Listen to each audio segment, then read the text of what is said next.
we're going to play a game here for a second, and I want to invite you to play a game.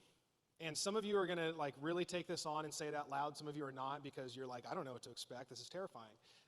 But in a second, something's going to come up on a screen, and whether you want to do it out loud or not out loud, internally, quietly, you're going to read a sentence as fast as you can. Okay? So again, you can do this out loud if you want. I do not have a prize, but I could think of one. And then if not, if you do it internally, you can't say you won because we didn't hear you. But in a few seconds, you're just going to say this sentence as fast as you can, or read it as fast as you can. Okay, you ready? 1, 2, 3, go. I mean, I heard the loudest, and that was very fast. Did everyone get that? Like, whether you did it internally or externally? That's interesting, right? Like, when you actually slow down and start to think about it, it's almost harder to do, right? But if you just kind of go with it and just trust your brain and don't even think twice, you read it in like faster than I could read children's book sentences, like Rob. So what is that? Like, how are we able to do that, where that sentence really actually doesn't make sense at all, right? Okay, now, what about this one? Those are words. What about visuals? Now, I didn't try this on the big screen, but I think it'll work. So there's apparently 12 black dots. Don't mind the big one up top that's the light. But there's 12 black dots. Try to like see all of them at the same time. Right? You kind of look around, you pick one out, and some other ones disappear. But they don't just disappear. What happens, actually? Is anybody picking up on it? I had too many at once. The focus changed. Okay, so as you move around, but it's not that, like, the dot's still there, right? But what are you seeing instead of where that dot was? So more gray lines. Like it actually replaces what's there. Do you know you have a blind spot in both your eyes? And what's happening here is that one of your eyes is doing the work to take the rest of the context of the screen to make up for what you cannot see. And that being one of the black dots. So when you move around, it just becomes more gray lines, even though there's actually a black dot there. And then even thinking about the sentence, what's happening is that as you look at it very quickly, it's taking the context of the sentence, everything around it, and your brain is able to do work very fastly, very quickly, anyways, very, very fast, and it starts to fill in and really tell you the story of what it should say. So your brain is able to do work very, very fast. But what's interesting about it is it uses the context around it. So it's actually drawing from other spaces and other things to fill in the whole picture, or to fill in the full sentence.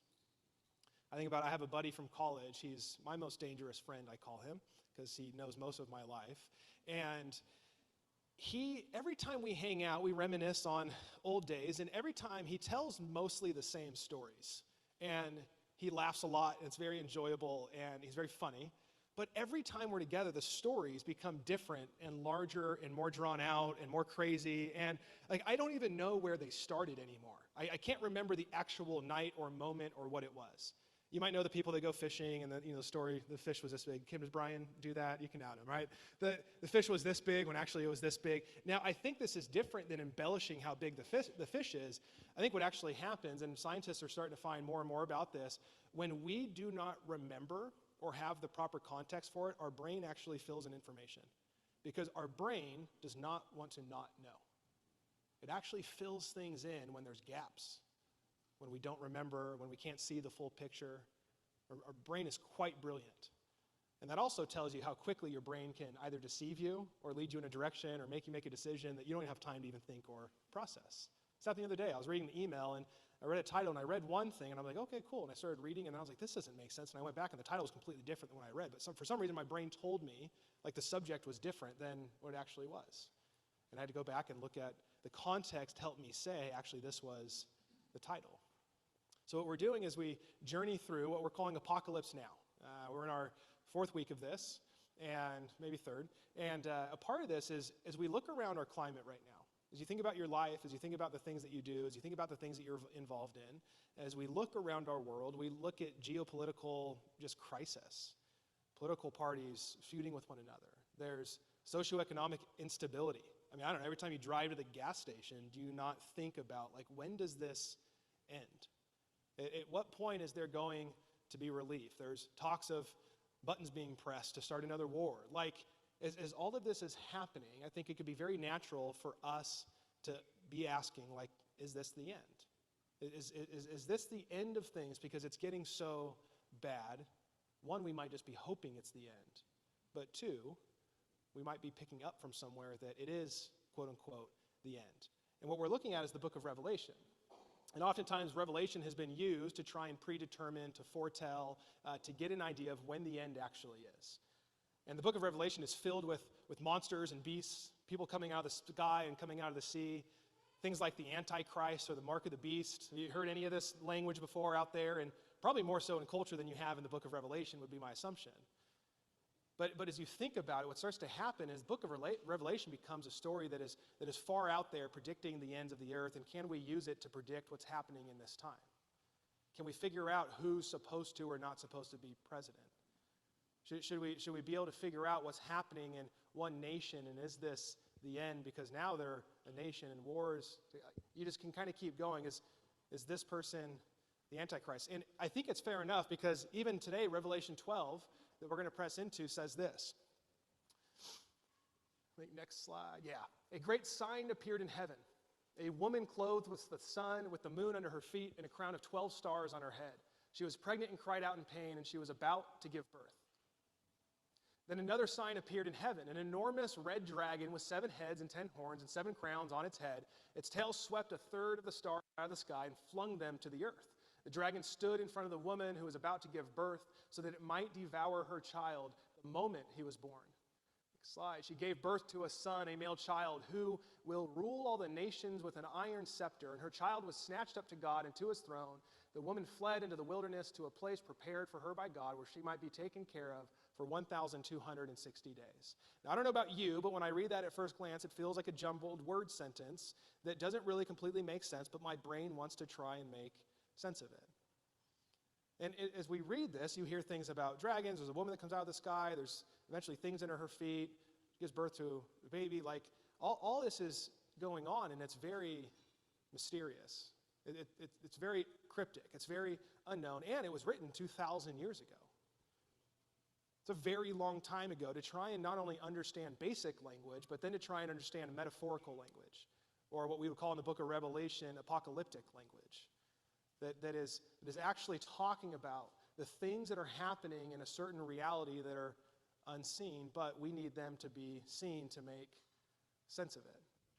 So as we read this, it's very, I guess, apparent, and I can understand why we can try and draw so many things and trying to get facts and solutions out of a text like this. Because it feels like looking at a picture where the black dots are disappearing and our blind spot and other eye are trying to make full sense of it. Again, the jumbled sentence. But the challenge is we get things like this. I don't know if you guys ever seen the video of the Monster energy drinks. And there is a gal who does a good amount of work to what's, I think, fairly apparent that Monster Energy is of the devil. And it's kind of like Bobby Boucher's mom. Yeah? Anybody? No? Okay. Thank you, Rob. I can always count on you for a good movie reference. So what happens here, there's a gal, it's like a 2-minute YouTube clip, and she's at some kind of a press conference or something, and she's talking about how if you actually take the 3 lines of the Monster Energy drink, in Hebrew, they would represent the number 6, so you would get the number 666 when they stand next to each other. You could look at the O, and there's apparently a cross in there, and if you drink it, the cross turns upside down, which would symbolize witchcraft or sorcery or giving in to the ways of the devil. To unleash the beast. The beast is said to be in the book of Revelation. So the Antichrist, actually the end is found by more people drinking Monster Energy drinks.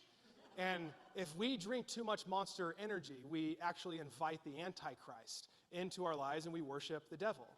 Now, I'm like, this is dead serious, right? Like, I know it's easy to sit here and think through it, but here's the deal is I can't hate on it because I get why our minds want to try and make sense of things that we don't understand.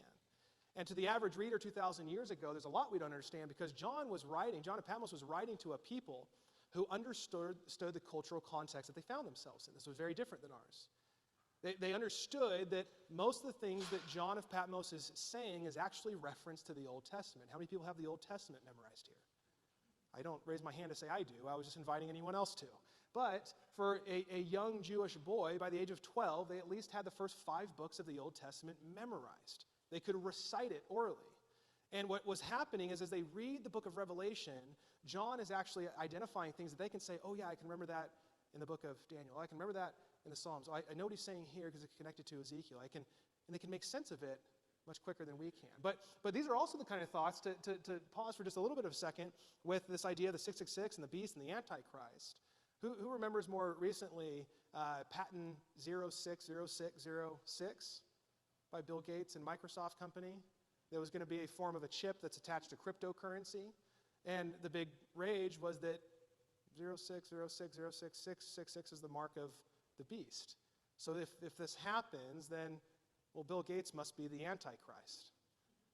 I mean, you keep going. I pick your opposite president that you voted for, and they're probably the Antichrist. Osama bin Laden, he was the Antichrist. The Pope, the last Pope to come in, he's the Antichrist, which has been happening for hundreds of years, by the way. It's actually the entire Roman Catholic Church that's seen, and then we try to identify. But like, what are we doing? As Christians, what in the world are we doing? Like, we already have enough weird stuff that people are like, what the heck is up with you guys? And then we do things like this. Like, what? Can we just stop? Can we stop being weird? Like, that's like my deep theological insight this morning. Can we just stop being weird? Like, honestly. But it's a deeper question because it takes work, unfortunately. It really does. Because off plain value and just first sight, it's hard to interpret these things. And we actually have to look at church history. We have to look at people who make sense of things way better than I can or any of us. Like, we got to spend time and stuff. We can't just take things at face value or just try and let our minds fill in the blanks and then just trust it. We got to sit with things. I think the Bible Project will do a much better job of, in 1 minute, helping us ground ourselves here. After the 7 trumpets, John stops the drumbeat of sevens with a series of visions that he calls signs. The word literally means symbols, and these chapters are full of them. These visions explore the message of the open scroll in greater depth. The first one reveals the cosmic spiritual battle that lay behind the suffering of the 7 churches under Roman persecution. It's a manifestation of that ancient conflict that began in Genesis chapter 3. The serpent, who represents the source of all evil, is depicted here as a dragon. It attacks a woman and her seed. They represent the Messiah and his people. Then the Messiah defeats the dragon through his death and resurrection, and it's cast to earth. There the dragon inspires hatred and persecution of the Messiah's people. But they will conquer the dragon by resisting his influence, even if it kills them. John's trying to show the churches that neither Rome nor any other nation or human is the real enemy. There are dark spiritual powers at work, and Jesus' followers will announce Jesus' victory by remaining faithful and loving their enemies just like the slain lamb. After the 7 trumpets, John stops the drumbeat of sevens with a series of visions that he calls signs. So I think they help give a very quick picture to say that John of Patmos is writing a very specific thing to a specific group of people. Now, while it's written to a specific group of people does not mean that 2,000 years later we cannot actually have it be written to us at the same time. But if we for a moment think that it's just written to us or just for the future, we completely lose tact of what is actually happening here in the scriptures. Hence, we make up things like Monster Energy drink being the Antichrist. So let's read a little bit more. When the dragon saw that he had been hurled to the earth, he pursued the woman who had given birth to the male child. The woman was given 2 wings of a great eagle so that she might fly to the place prepared for her in the wilderness, where she would be taken care of for a time, times and a half a time out of the serpent's reach. Then from his mouth the serpent spewed water like a river to overtake the woman and sweep her away with a torrent. But the earth helped the woman by opening its mouth and swallowing the river that the dragon had spewed out of his mouth. Then the dragon was enraged at the woman and went off to wage war against the rest of her offspring, those who keep God's commands and hold fast to their testimony about Jesus. Halfway through, we could maybe simply ask, what is John smoking here? because it's wild. If we can keep that one up, Steph. But he gets to this point here. Those who keep God's commands and hold fast their testimony about Jesus. Now, John is intentionally, again, apocalyptic literature, prophetic literature. He is trying to use metaphors, imagery, illustration to provoke us to think more deeply about the realities of what's actually happening.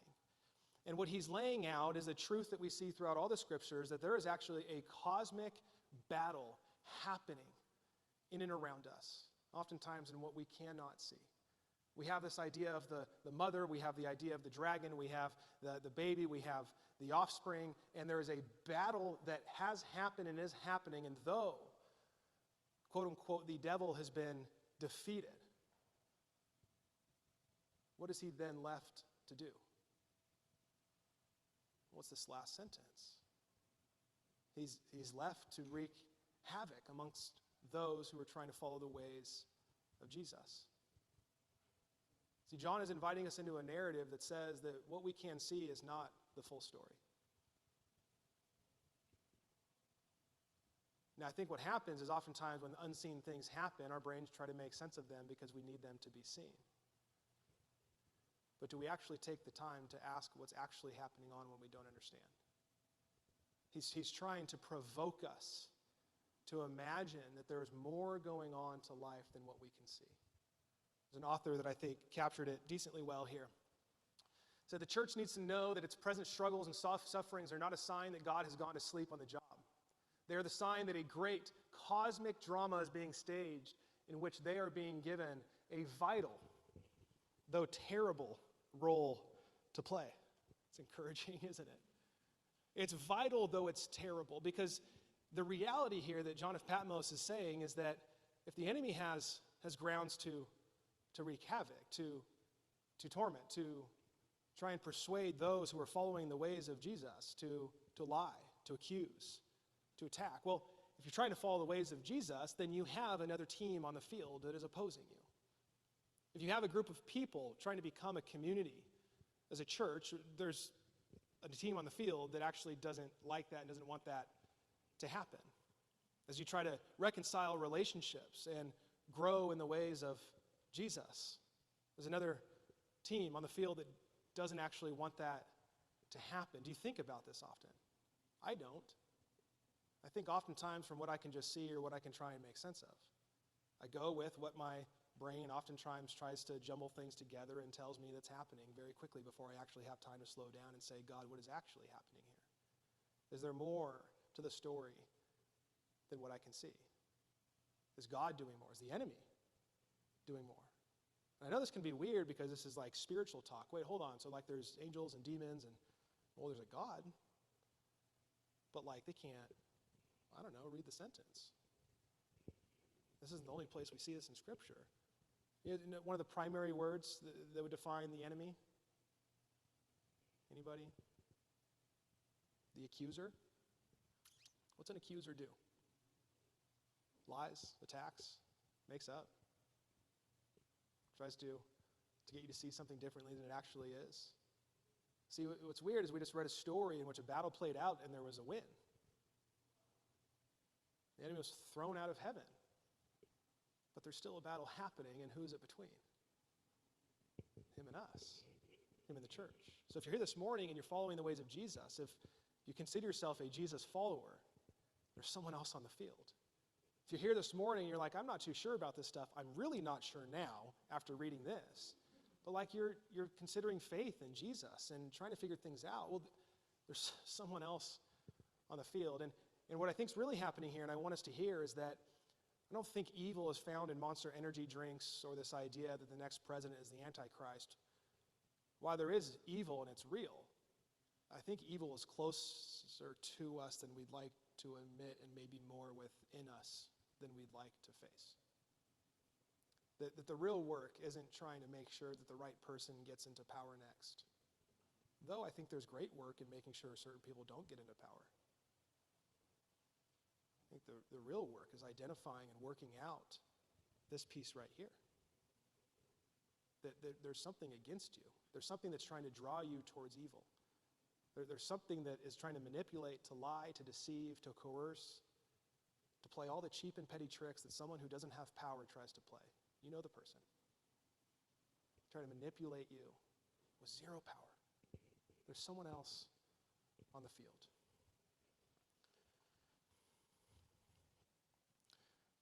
So what I want us to do is just for a moment, I want us to pause. You have cards down at your feet. You have a pen with you. I'm going to ask you to do a little bit of lifting here. It's for a handful of minutes. Because what I don't want us to do is get stuck in just looking at the world out there. While there is evil out there, there's evil in systems and in other people ultimately. The things that we want to try and name and fight against and correct and make happen. What John of Patmos is saying is it's the evil that's closest to you that you need to look at first. So, Steph, if we can pull this list up, what I want you to do is I want you to pause. And this is a very short list. But I just want you to think, what in your life right now feels close that is not of Jesus? What's within you? What's within your thoughts? What's within your heart? What's within your actions? Now, it may not be a level 10, but what are your tendencies? What are the areas that the enemy who likes to deceive and lie and kind of try and bait you into things? Where's the crack in your system that he knows? Where's the weak spot? What's the thing that's been with you since childhood? What's the thing that's been passed down generationally? What's the thing that you can't seem to overcome? What's the thing that continues to break relationships in your life? What are the things? Is there one on this list that stands out? If not, may you sit for a moment and say, God, where is it? What's it within me?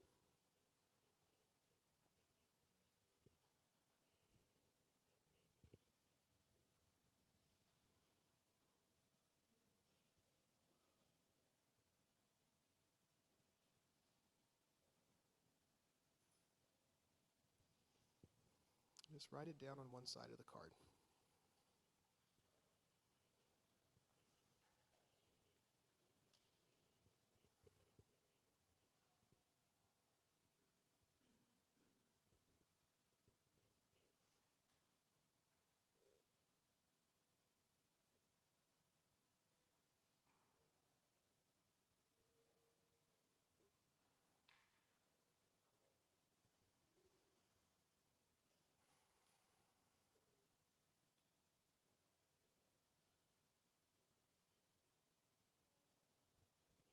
I want you to pay attention to the way in which maybe even started to feel or think when this list got pulled up. Because I don't know about you, but I tend to think I'm pretty perfect. I tend to think I'm pretty good. I tend to think that this list actually isn't real in my life. I tend to think I have everything worked out, and really it's other people that need to work through it. But I honestly think that's pride. For me, that's one of the ways in which the enemy knows how to say, no, Ryan, it's not you, it's others. So I want you just to pay attention. Is there one that you maybe feel most confronted by? Is there one you're resisting? Or even this, is it the whole thought of being open to maybe what's broken inside of you it's not good? Is it just the thought of that just is too much? And now with that and all the grace that I could try and say in just the word grace, may we take these things on and be open to the redemptive narrative of Jesus. Because when we do talk about a quote-unquote battle that is won, it's been found in the grace that's been extended through Jesus in his life, his ministry, his death, his resurrection. That he's one that's invited us to come into reality with our brokenness because he's been willing to climb a tree for us and hang on it. That's his action to say, man, I see it. I see your life. I see the brokenness, and I see the areas that I want to draw you closer to become more whole, to not give in to evil. Because isn't it the evil out there? It started somewhere. The evil in your Hitlers and your Stalins, and you just go down the list. It started somewhere. It started with a seed of envy. It started with a seed of power hungry. It started with a seed of bitterness. It started with a seed of rage. And aren't they just seeds that grew out of control, that went unchecked. The same seeds that sit in this room now. So in all the grace to say that Jesus loves you exactly where you're at, yet he loves us too much to leave us where we're at, we need to check out this next list and identifying maybe an area in which you feel like you might be giving into, or an area in which you might be more prone to give into. What's a practice to take on? What's actually a practice that says, I'm willing to do the work of following Jesus because I realize that there's someone else on the team, so I better practice. Anytime I prepare for something athletically, it doesn't just happen. It takes practice. And so if we actually want to be people that follow the ways of Jesus, that don't try to just predict the future, that don't try to just figure out the correct political party, that don't just try to complain about the systems, that don't just try to complain, like if we actually want to become people that look more like Jesus, that actually have a chance of being hope in this world, portraying the hope that we find in Jesus, it takes work. And it looks like practice. So for you right now, off that other list, what's a practice that you might be called here to try on? Not just reading scripture, but reflecting on it. Letting it search you. Letting it identify the areas. Sending thank you texts to people. Celebrating things. Serving others. Looking outside yourself. Actually pausing and not just giving wishful prayers to Jesus, but listening. Actually, gratitude journaling is a proverb that says our bones dry up without gratitude. It physiologically changes who we are. Can we fast and actually practice saying no to things every once in a while rather than just giving into the thing that we're feeling that we think we desire? Can we confess and admit our shortcomings, where we messed up? Can we actually press into relationships and say that I need other people in my life to help me grow in the ways of Jesus? Can we actually practice a life of generosity that gives away more than it receives? And again, the list is very long, but is there an area for you right now, in just this next week, that you could try on to combat the first thing that you wrote down, to practice the ways of Jesus?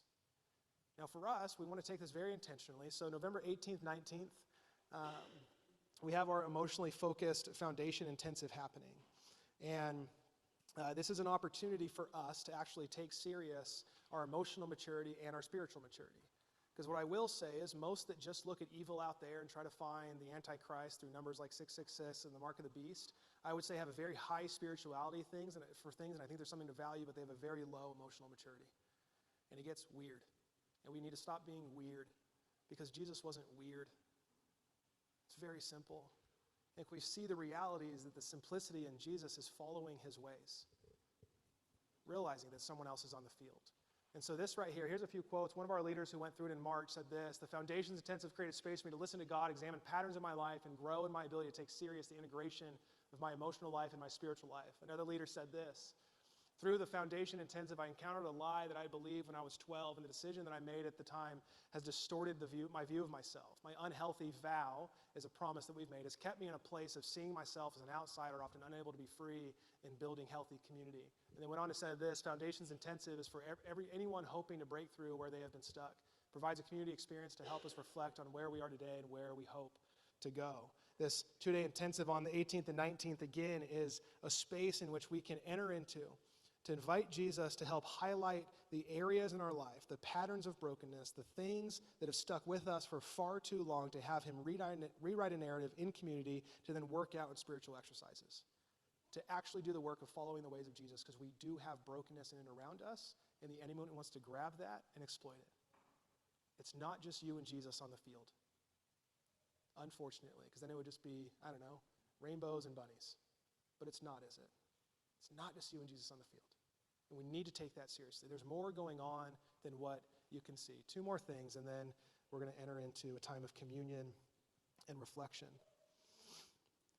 So first, actually, I don't think I had this in a slide, Steph, but you can pull up the image of Harriet Tubman. That'd be great. So just reflecting on her life this week, actually, and I have a different quote I'll read after this, but I think this one helped actually set the stage. Harriet Tubman was actually considered to be the more contemporary day Moses. And See, she was raised in slavery in Eastern Maryland, but escaped in 1849. When she first reached the North, she said later, "I looked at my hands to see if I was the same person now that I was free. There was such a glory over everything. The sun came like gold through the trees and over the fields, and I felt like I was in heaven."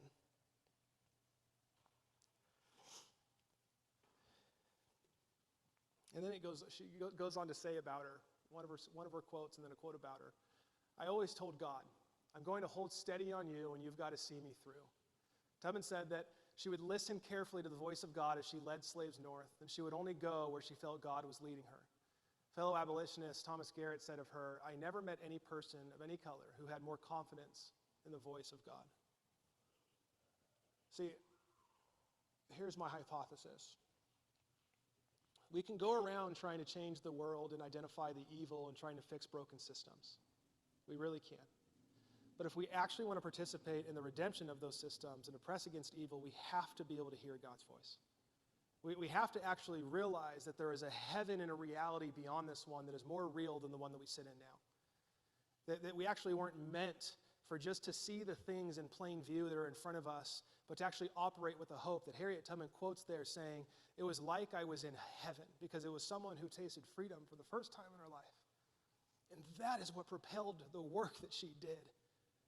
Someone who did not have power, someone who did not have a voice, someone who risked her life 19 times to go back and save over 300 slaves. It was someone who grasped that there is a reality beyond this one. And it was God's voice that guided her and led her into the work of healing and redeeming and reconciling. We cannot sit around and just point to the systems and try and find the evil out there. It's got to start with us. We've got to invite God's voice in it to actually do a work with us that we can actually then participate in the work that he's up to. We cannot just sit around jovially and just try and enjoy ourselves more and just find more comfort, just live for ourselves. I mean, you can. You can. But then what about a story like Harriet's? Because there's a million more. And I think she's someone that actually was captured by the reality of God's kingdom here and now that propelled her not to just figure out the weirdness of evil, but to actually do something.